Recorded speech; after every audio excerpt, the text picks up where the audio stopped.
Since we're supposedly moving into spring, jury's still out on that.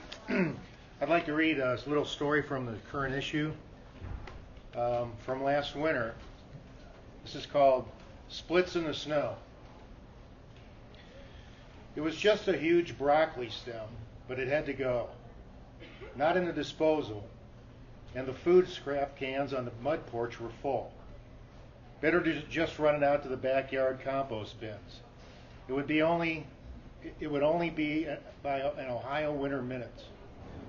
Living here my whole life, I should have known better.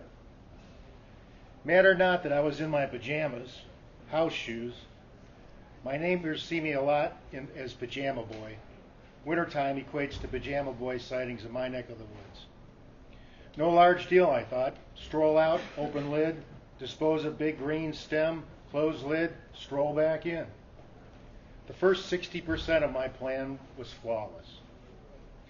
As I turned to go back into the warmth of the house, my right foot, ever so gracefully, began sliding forward in the newly fallen snow. My left foot, however, stayed put. The trunk of my body, followed by my head, went lower and lower at a perfect 90-degree angle towards the earth, an experience that once was both the speed of light and seemingly slow motion. I did the splits, right there in my backyard. Now, it was not my intention to do the splits. I do not normally do the splits at all, ever.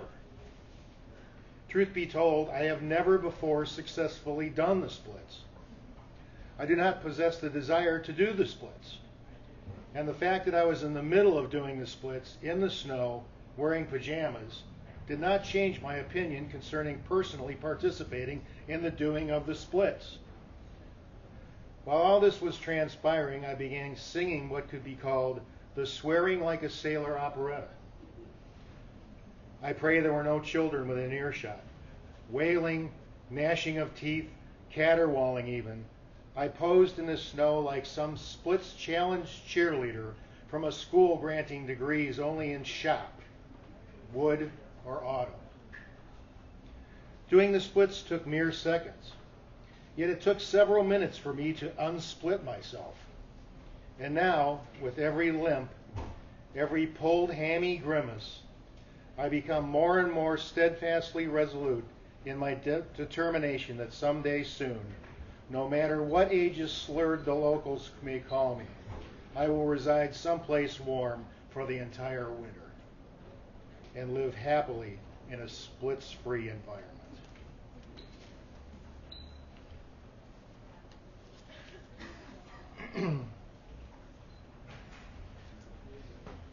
I have a series of sort of deconstructed haiku, I guess you could call it, called hymns, little things that make you think. This is the first one I wrote. Number one. A booger hanging from one's nose at the mall is one thing. At the Museum of Modern Art, it's quite another. Just thought I'd class the thing up.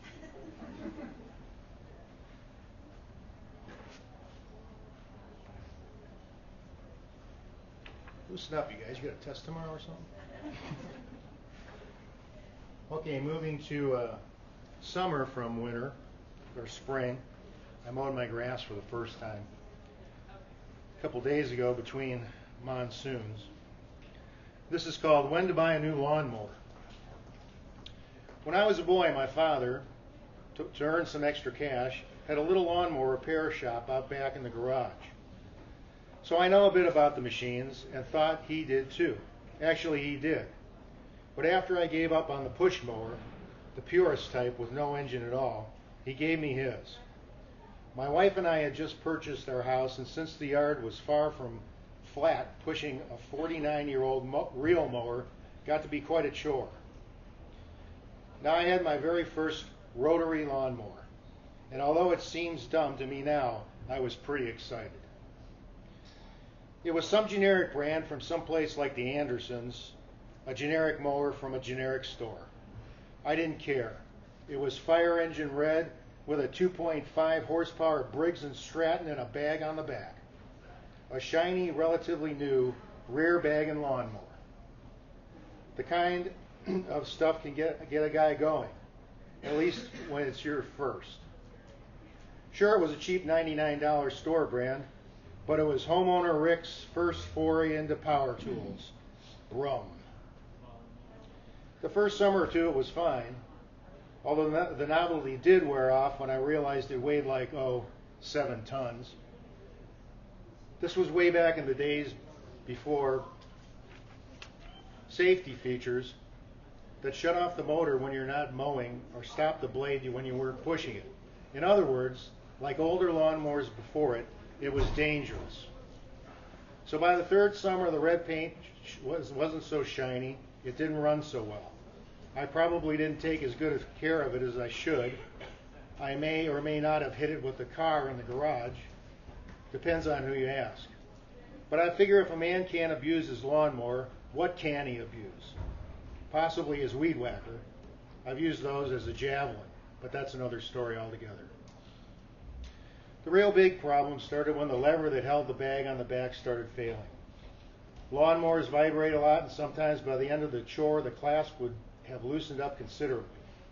Eventually, that very latch holding the rear bag all the clippings were jettisoned into got real sloppy. I had to keep an eye on it and tighten the damn thing up every 10 minutes or so. Otherwise, I assumed all hell would break loose. Little did I know how prophetic my concern turned out to be. One excruciatingly hot, humid August afternoon, the kind only people living in the Midwest or directly on the equator can know of, I decided I better get off my duff and mow the friggin' grass. The charm of cutting grass had long since turned to dreaded drudgery, even under the coolest of conditions. And I had already waited too long. In August, if you have a lawn like mine, when it hasn't rained for a while, the weeds in the lawn get to be, say, 18 inches tall. So even though your grass, or however much of it there is turning brown and dormant, you're not so much mowing the grass as evening up the weeds. So I needed to make the 4-inch high grass and the 18-inch weeds even with each other at about 2.5 inches. The lawn hadn't turned brown yet. It was right at the cusp of dormancy, still green and in need of mowing. I knew if the job didn't get done this day, soon my yard would look like the set of Gunfight at the Old K Corral, complete with tumbleweeds. Because it was about 900 degrees and 300% humidity, I shunned modesty, put on a pair of shorts, shoes, and a headband. I figured at least this way my misery might lead to a little suntan. I started the mower, which took only 37 yanks on the cord. Already I was sweating profusely. I mowed behind the garage. Sweat poured off me like a waterfall. I mowed the side and front yards. I felt my shoes getting soaked with sweat. Now all I needed to do was the dreaded backyard with its picnic table moving, dog do dodging, don't accidentally hit the flowers exhilaration. My pulse quickened at the thought that in 20 minutes I could be home free. But the totality of the brutally hot afternoon karma was teetering on disaster. I had in my haste disregarded the lever holding the bag on the back of the mower. What happened next was like a backyard simulation of the Big Bang Theory. As soon as the bag was almost completely full of grass, dust, and weeds, that faulty little lever holding the bag to the back of the rear bag and rotary lawnmower gave up the ghost. Immediately the bag blew off the back, and in one giant whoop, what seemed like a bale of hay smashed into my sweat-ridden body and face. I was literally covered from head to toe in grass clippings, weeds, dust, and quite possibly doggy doo-doo. To say I was outraged is an understatement, times 1,000. I began to swear in languages I didn't even know I knew how to speak. You motherfucking goddamn son of a fucking lousy cheap ass. I was alternatingly kicking and spitting on the still running, still belching debris lawnmower from hell. I was possessed with anger, and like a giant Godzilla chia pet, I stomped and kicked and swore and spit and kicked and stomped and swore and spit in an effort to destroy Tokyo, the mower. Finally, after it dawned on me that I could have hurt myself badly, I turned the damn thing off. Still sweating and covered with half my backyard, I heard some mumbling in the new silence of the aftermath. I turned to my right, and in the street that runs alongside our house, I saw 6 or 7 little children, none of whom could have been over the age of 8. They all had a look of terrified wonder on their cherubic faces. It was as if they had just witnessed something awesomely surreal. It was a look like, we should tell Mom and Dad, but they wouldn't believe a giant 6-foot Godzilla chia pet assaulted a lawnmower. I do believe the event forever changed the way they looked at life. Perhaps not in a good way.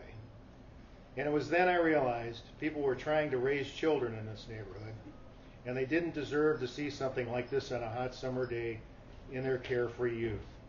I decided then and there, it's time to go out and buy that brand new lawnmower I'd been thinking about since April. You see, I had to do this for the sake of the little children.